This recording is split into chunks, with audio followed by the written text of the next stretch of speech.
Pada materi yang pertama, yaitu pendahuluan, kita akan membahas 3 topik yang utama, yaitu limbah tahu, yang kedua indikator pencemar, yang ketiga adalah pencemaran sungai. Yang pertama, limbah tahu. Tahu merupakan makanan yang sangat-sangat populer di kalangan masyarakat Indonesia maupun negara-negara Asia lainnya. Rasanya yang enak, bergizi, serta pengolahannya mudah menyebabkan mengapa tahu ini begitu populer.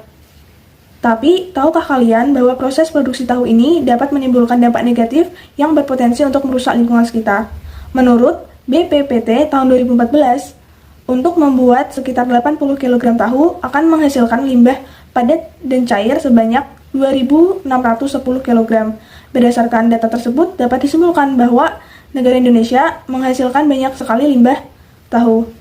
Limbah tahu digolongkan sebagai pencemar dengan melihat 4 aspek yang utama. Yang pertama yaitu pH, yang kedua yaitu BOD, Biological Oxygen Demand, yang ketiga ada COD, Chemical Oxygen Demand, yang terakhir ada TSS, yaitu Total Suspended Solid. Yang ketiga itu adalah pencemaran sungai. Seperti yang kita semua tahu, pencemaran dapat terjadi di mana-mana, terutama di air. Air sungai yang dekat dengan kita atau yang dekat dengan permukiman warga ini memiliki potensi yang sangat besar untuk tercemar. Bagaimana sih ya kok bisa limbah tahu ini mencemari sungai?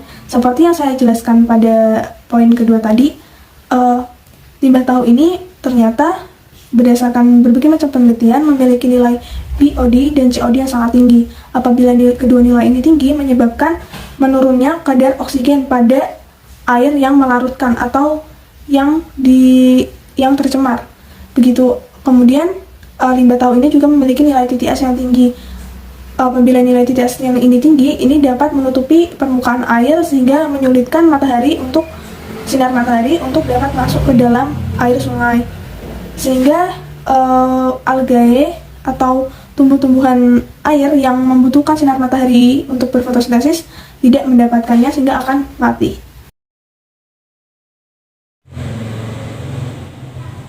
Berikutnya yaitu penyebab terjadinya kasus pencemaran air sungai oleh limbah tahu. Peningkatan jumlah industri tahu di Indonesia akan dibarengi dengan masalah lingkungan, juga kesehatan. Sebab tingkat pencemaran lingkungan juga akan naik, misalnya adanya limbah industri yang mengandung zat pencemar air. Zat pencemar ini akan menimbulkan dampak negatif terhadap lingkungan dan kualitas air, serta dapat memberi pengaruh negatif terhadap kesehatan. Pengaruh yang telah disebutkan tadi muncul disebabkan oleh limbah cair industri hasil produksi dibuang secara sembarangan. Dalam kasus ini yaitu dibuang langsung ke sungai tanpa adanya pengolahan limbah terlebih dahulu. Nah, hal ini yang dapat mengakibatkan berbagai masalah lingkungan.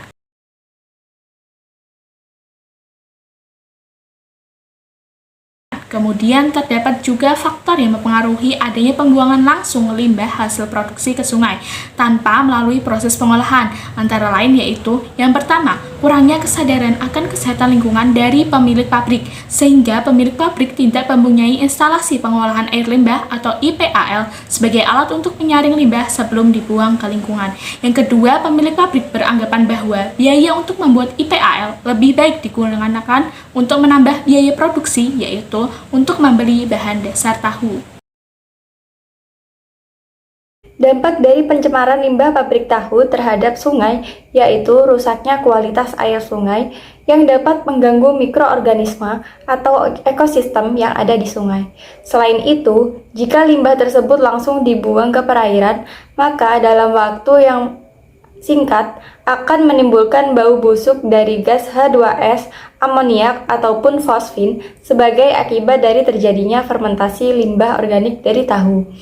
Adanya proses pembusukan akan menimbulkan bau yang tidak sedap, terutama pada musim kemarau dengan debit air yang berkurang. Ketidakseimbangan lingkungan, baik fisik, kimia, maupun biologis dari perairan yang setiap hari menerima beban limbah dari proses produksi tahu ini akan dapat mempengaruhi kualitas air dan kehidupan organisme di perairan atau sungai tersebut. Pada perairan yang tercemar oleh bahan organik dalam jumlah yang besar, kebutuhan oksigen untuk proses penguraiannya lebih banyak daripada pemasukan oksigen ke perairan, sehingga kandungan oksigen tersebut larut dengan sangat rendah. Hal ini sangat membahayakan kehidupan organisme yang ada di perairan ataupun di sungai tersebut. Baik, selanjutnya adalah bagaimana untuk menanggulangi atau mengatasi sungai yang sudah tercemar oleh limbah cair dari pabrik tahu. Penanggulangan ini dilakukan dengan pengolahan limbah, dan pengolahan limbah ini bertujuan untuk memfiltrasi atau memurnikan air dari zat-zat atau senyawa-senyawa berbahaya yang terdapat dalam limbah. Biasanya pengolahan limbah ini secara umum itu memisahkan yang namanya zat tersuspensi, zat senyawa yang terlarut, dan juga koloid yang ada dalam limbah, sehingga limbah yang sudah tercampur dengan air sungai bisa menjadi murni dan terbebas dari unsur-unsur yang berbahaya. Nah, jika kita tinjau kembali, sebenarnya dapat diurutkan nih 3 urutan utama dalam pengolahan limbah, yaitu secara fisika, secara kimia, dan secara biologis. Nah, dari pengolahan secara fisika, kimia, dan biologis ini dapat kita golongkan lagi nih ketiganya tuh ke dalam 3 proses utama dalam pengolahan limbah, yaitu pengolahan primer, sekunder, dan tersier. Pada pengolahan primer itu dilakukan bersihan, pengangkatan endapan tersuspensi di dasar sungai, itu endapan limbah yang terkumpul di dasar sungai. Serta dalam pengolahan primer juga dilakukan penetralan air sungai dari limbah yang mencemari sungai tersebut. Pada pengolahan sekunder itu dilakukan pembersihan total senyawa-senyawa yang meracuni atau mencemari sungai tersebut. Proses ini dilakukan secara biologis, sedangkan proses yang tadi, pengolahan primer dilakukan secara fisika kimia. Selanjutnya proses pengolahan tersier, ini merupakan pengolahan tingkat lanjut untuk memungkinkan sungai yang sudah kita berhasil bersihkan itu benar-benar perfect atau bersih dari limbah tadi, seperti itu. Di awal sempat disinggung kan ya, kalau dalam pengolahan limbah itu terbagi menjadi teknik fisika, kimia, dan biologis. Ketiga teknik ini itu merhatikan kepada kekompleksan suatu limbah dalam mencemari lingkungan itu. Nah, limbah tahu itu memiliki kekompleksan yang tidak terlalu tinggi sehingga dapat digunakan pengolahan limbah secara biologis. Karena pengolahan limbah secara kimia dan fisika biasanya dilakukan kepada limbah yang tingkat kekompleksannya sudah sangat tinggi. Nah, pengolahan limbah secara biologis ini dapat dilakukan secara aerob, anaerob, dan juga gabungan keduanya. Pengolahan limbah tahu dapat dilakukan dengan pengolahan biologis secara aerobik karena limbah tahu ini memiliki BOD yang tidak terlalu besar. Nah, pengolahan aerobik ini dilakukan kepada jenis limbah yang memiliki BOD tidak terlalu besar, sedangkan pengolahan anaerobik atau gabungan dari keduanya bisa dilakukan kepada jenis limbah yang memiliki BOD tinggi. Nah, pengolahan limbah tahu menggunakan proses biologis aerobik ini dibagi menjadi 3 jenis, yaitu yang pertama ada suspended culture, lalu ada attached culture, dan ada lagoon atau dengan menggunakan kolam. Dalam pengolahan limbah proses biologis aerobik suspended culture, itu dimanfaatkan aktivitas mikroorganisme untuk menguraikan polutan pada limbah yang ada dalam air. Nah, si mikroorganisme ini akan dikembangbiakan dalam suatu reaktor yang akan diendapkan pada dasar air atau di sini adalah dasar sungai. Contoh dari suspended culture ini adalah proses lumpur aktif standar ataupun konvensional. Lalu pengolahan limbah proses biologis aerobik attached culture. Pada pengolahan ini, mikroorganisme akan dibiarkan berkembang biak pada suatu media sehingga mikroorganisme ini nantinya akan melekat pada permukaan media tersebut sehingga akan membantu proses penguraian dari polutan atau senyawa berbahaya pada limbah yang mencemari suatu perairan. Contoh dari sistem ini adalah biofilter. Lalu yang terakhir adalah pengolahan limbah proses biologis aerobik dengan lagun atau kolam. Pada sistem ini, air sungai yang tercemar oleh limbah akan ditampung pada satu kolam besar dan didiamkan selama beberapa waktu hingga tumbuh mikroorganisme secara alami yang akan menguraikan limbah tersebut. Namun pada proses ini, itu dibutuhkan waktu yang cukup lama dan juga lahan yang cukup besar. Nah, selain itu, proses atau sistem ini juga kadang disebut ke dalam suspended culture juga, sebab si mikroorganisme ini akan tersuspensi lagi di dasar kolam, seperti itu. Contoh dari sistem ini adalah kolam aerasi dan kolam stabilisasi.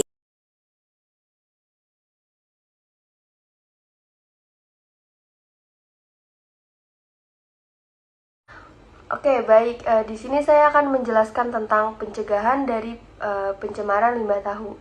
Yang pertama, sebelum dibuang ke lingkungan, limbah cair yang dihasilkan dari industri tahu haruslah dilakukan pengolahan terlebih dahulu agar tidak terjadi pencemaran lingkungan dengan cara menggunakan saringan yang telah dipreparasi dengan menggunakan campuran pasir, arang sekam padi, dan juga kapur.